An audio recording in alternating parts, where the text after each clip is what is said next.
کہ آرٹیکل 243 کا جو دائرہ کار ہے, جو اسکوپ ہے, وہ کتنا ہوگا. جو ایکسٹینشن کے معاملات آتے ہیں ایک آرمی چیف کا ٹینیور ختم ہونے کے بعد, اسے کس طرح سے جو ہے وہ کیٹر کیا جائے گا, اسے کس طرح سے جو ہے وہ اس سے نبر آزما ہوا جائے گا. اور اگر ری اپوائنٹمنٹ کا معاملہ آتا ہے یا ریٹائرمنٹ کا معاملہ آتا ہے تو اس سے کس طرح سے جو ہے وہ جو بھی حکومت اقتدار میں ہوگی وہ کس طرح سے نبر آزما ہوگی. اور اس کے ساتھ ساتھ ٹینیور کے حوالے سے بھی بات کی گئی ہے, اور ٹینیور کے حوالے سے بھی کہا گیا کہ ایکٹ آف پارلیمنٹ ہوگا. یہ جو فکرہ ہے وہ اس طرح سے سپریم کورٹ نے آرمی چیف سے متعلق قانون سازی کے لیے حکومت کو ایکٹ آف پارلیمنٹ کا پابند کر دیا. ایکٹ آف پارلیمنٹ سے قانون بنایا جائے گا, اور قانون کون سا ہوگا؟ ظاہر سی بات ہے کہ جو آرمی ایکٹ ہے وہی قانون ہے. اس کے اندر جو ہے ترمیم کی جائے گی ایکسٹینشن کے حوالے سے, ری اپوائنٹمنٹ کے حوالے سے, اور اس کے ساتھ ساتھ ریٹائرمنٹ کے حوالے سے اور ٹینیور کے حوالے سے. اور یہ بھی کہا گیا ہے فیصلے میں اردو ترجمہ آپ کو بتا رہا ہوں کہ ایکٹ آف پارلیمنٹ کے ذریعے 6 ماہ میں آرٹیکل 243 کی اسکوپ وسعت اس کا تعین جو ہے وہ کیا جائے گا. اگر آپ اس کا مجھ سے انگلش پوچھتے ہیں تو آپ کو انگلش بھی میں بتا دیتا ہوں, آرڈر کھول رہا ہوں آپ سے. آخری لاسٹ پیراگراف ہے, 5واں پیراگراف. اس میں یہ کہہ رہے ہیں کہ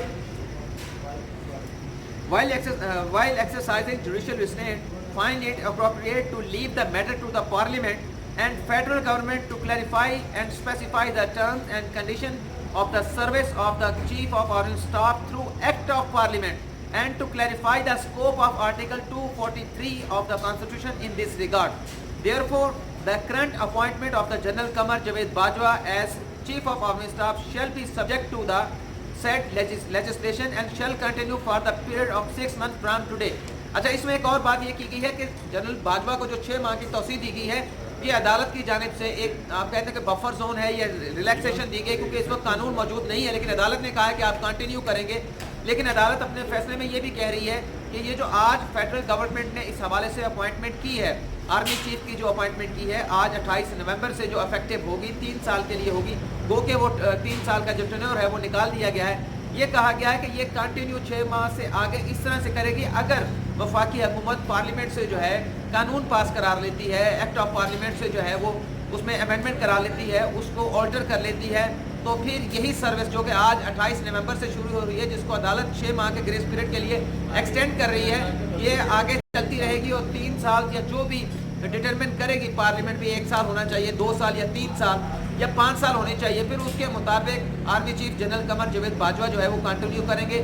اور وہ ٹرم پوری ہونے کے بعد army chief general Qamar Javed Bajwa جو ہے ریٹائرڈ ہو جائیں گے. اب بات کر لیتے ہیں کہ قانون سازی کس طرح سے ہوگی. ایک تو بات میں نے آپ کو بتا دی کہ کنفیوژن پھیلائی جا رہی ہے کہ یہ آئین کے آرٹیکل 243 میں امینڈمنٹ کرنا ہوگی, تو یہ بالکل نہیں ہے, کیونکہ اگر یہ کرنا پڑتی تو حکومت کے لیے مشکلات پیدا ہو سکتی تھی, کیونکہ کانسٹیٹیوشن جو امینڈمنٹ ہے وہ 2/3 کی میجورٹی کے ساتھ کی جاتی ہے. اس میں حکومت کے پاس بھرپور میجورٹی ہونی چاہیے, اپوزیشن کا ساتھ بھی ہونا چاہیے, نواز لیگ کا اور پیپلز پارٹی کا بھی. لیکن وہ تو آپ کے سامنے حالات کیا ہے, پیپلز پارٹی اور نواز لیگ حکومت کے ساتھ نہیں ہے, ایک پیج کے اوپر نہیں ہے, تو لہٰذا ایسی مشکل نہیں ہے, حکومت کو ایکٹ آف پارلیمنٹ بنانا ہوگا اور یہ معاملہ سمپل میجورٹی کے ساتھ ہو سکتا ہے. لیکن بات یہ ہے کہ اب قانون سازی کا مرحلہ کیا ہوگا.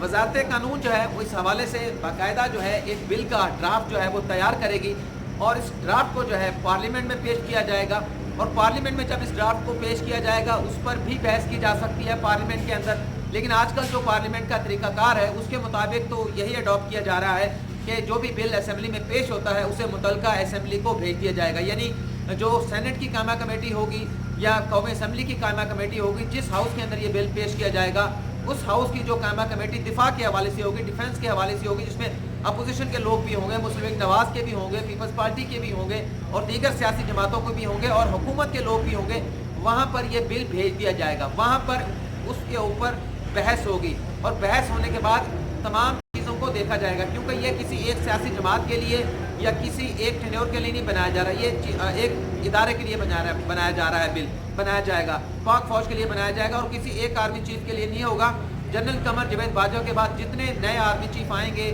جنہیں حکومت اپوائنٹ کرے گی, جو بھی حکومت مستقبل میں ہوگی وہ نیا جو آرمی چیف اپوائنٹ کرے گی یا کرنا چاہے گی یا اس کے اوپر یہ ذمہ داری آن پڑے گی, تو اس کے لیے بڑا ہیلپ فل ہوگا. تو ان تمام باتوں کو مد نظر رکھتے ہوئے قائمہ کمیٹی میں یہی کوشش کی جاتی ہے کہ کوئی بل اس قسم کا جو ہے وہ اتفاق رائے سے پاس کیا جائے. لیکن اگر اتفاق رائے نہیں بھی ہوتا تو کیا اس پر ڈیڈ لاک پیدا ہوگا؟ تو ایسی کوئی صورتحال پیدا نہیں ہوتی. ظاہر سی بات ہے کہ حکومت کوشش کرے گی کہ یہ بل جو آرمی ایک منظم ادارہ ہے پاکستان کے اندر، ایک ڈسپلن فورس ہے اس میں تمام سیاسی جماعتوں کو ساتھ لے کر چلا جائے اور کوشش بھی کی جائے گی، لیکن اگر نہیں ہوتا تو حکومت کے پاس ایمپل میجورٹی موجود ہے، سمپل میجورٹی موجود ہے، اور سمپل میجورٹی کے ساتھ حکومت یہ بل پاس کر سکتی ہے اور 6 ماہ کے اندر یہ کام ہو جائے گا۔ لیکن اگر 6 ماہ کے اندر نہ بھی ہو تب بھی حکومت سپریم کورٹ میں آ سکتی ہے، سپریم کورٹ سے دوبارہ جو ہے وہ یہ کہا جا سکتا ہے کہ 6 ماہ کے اندر ہم یہ نہیں کر پائے، ہمارے لیے کچھ مشکلات درپیش ہیں، آپ اس وقت میں مزید اضافہ کر دیں۔ تو سپریم کورٹ ماضی میں بھی اس قسم کا جو ٹائم ہے وہ گرانٹ کرتی رہی ہے، تو اس میں بھی فیڈرل گورنمنٹ کو مزید وقت مل سکتا ہے۔ تو ناظرین، اس ویڈیو میں اتنا ہی، آپ سے اجازت چاہوں گا، اللہ حافظ۔